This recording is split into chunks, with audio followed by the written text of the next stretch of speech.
My Yeah. first interview. Interesting. I'll give you a cue in a second. Stay fast, speed. Whenever you're ready, go ahead. Okay. This role was so wonderful. Everybody last night cried on camera. I mean, just cried watching you all. It was one of the most wonderful reactions to a movie that I've ever seen. And your role is so delightful. Were you drawn to Terrence Mann immediately when you read the script? I was drawn to the whole story. I began crying even before Terrence Mann appeared in the story, for reasons I did not always understand, and I accepted that. I said, "Well, this is one of those stories that's going to affect me that way." Well, the movie affects me the same way. I started crying when the score came on. When I got into the Terrence Mann character, I said, "What a wonderful speech he has about baseball and about purity and about enduring." But it will never be in the movie. And I said to Phil, this course, this is the carrot, right?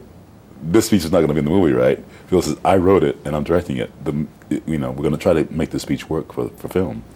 I mean, film that usually can't handle a speech that runs on for 2 pages. But we found a way to do it so that it didn't sound like a long speech. It sounded like a continuation of the child's idea. Mm-hmm. They'll come. The movie is very much about risks and relationships. How would you characterize your relationship with Ray Kinsella? I think it's, without either of us knowing it, there's a surrogate fatherhood going on there, a temporary one, just as Burt Lancaster's character is a temporary surrogate father. We are intermediaries conjured to help him get to the place where he confronts his own father, who's dead. There's a great deal of purity in this movie. Yeah. It comes through in every scene. Did you find this also in Kevin himself? Oh, yeah. Talk about purity. Kevin cannot allow a take to be printed if he doesn't feel that, not that he has done his best, but that it didn't work, As far as his best is concerned, he says acting is like surfing.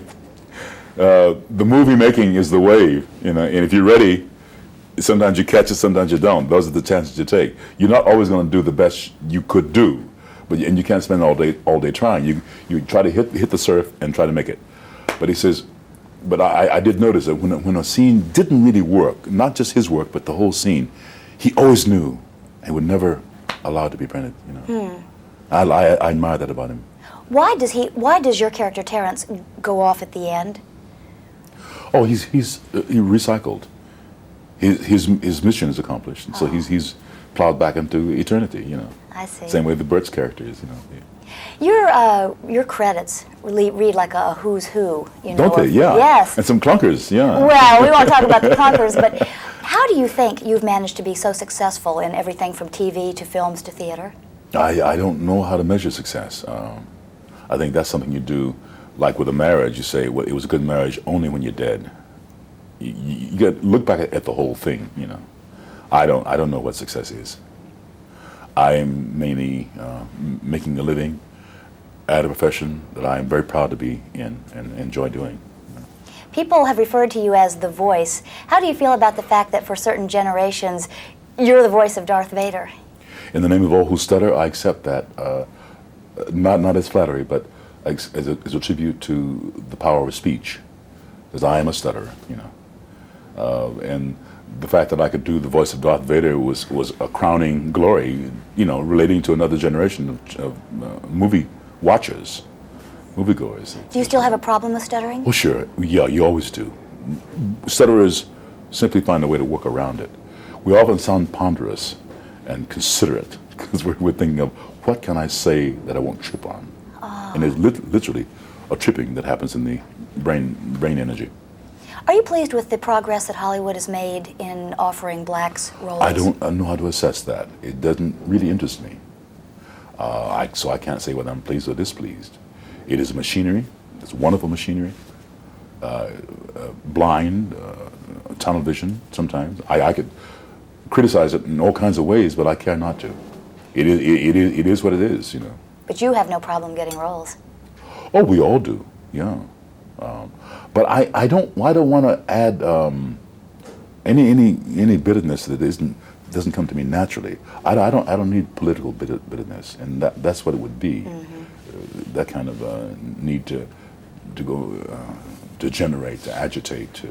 It's not me. Right. Now that you've seen Field of Dreams, is it the movie that you hoped it would be? Yeah, I didn't know what I was. My critical faculties didn't serve me very well. I was so swept into the story as I watched it, as I was when I read it, that I was not objective. How do you think audiences will respond I to it? hope they allow themselves to be taken to. Kevin says his mission, career mission, is to promise a moviegoer, I will take you for a ride. It'll be a good ride. You know? This is quite a ride. Yeah, but there'll be some that won't want to take it, some that won't want to extend that act of faith. Only because movie audiences, I think, today are so into the fast-moving pace. I think Isn't that something? Small movies, movies no longer have the room to breathe that they should have. I watch commercials. I'm sometimes involved on a voice level, and sometimes I think that there's an assumption that the audiences don't want to see. That things go so fast that there's no longer interest in seeing except on a subliminal level. That bothers me. I know, me also. Okay. Okay. I agree, and that's Siskel and Ebert were talking about that the other night, right before the Oscars.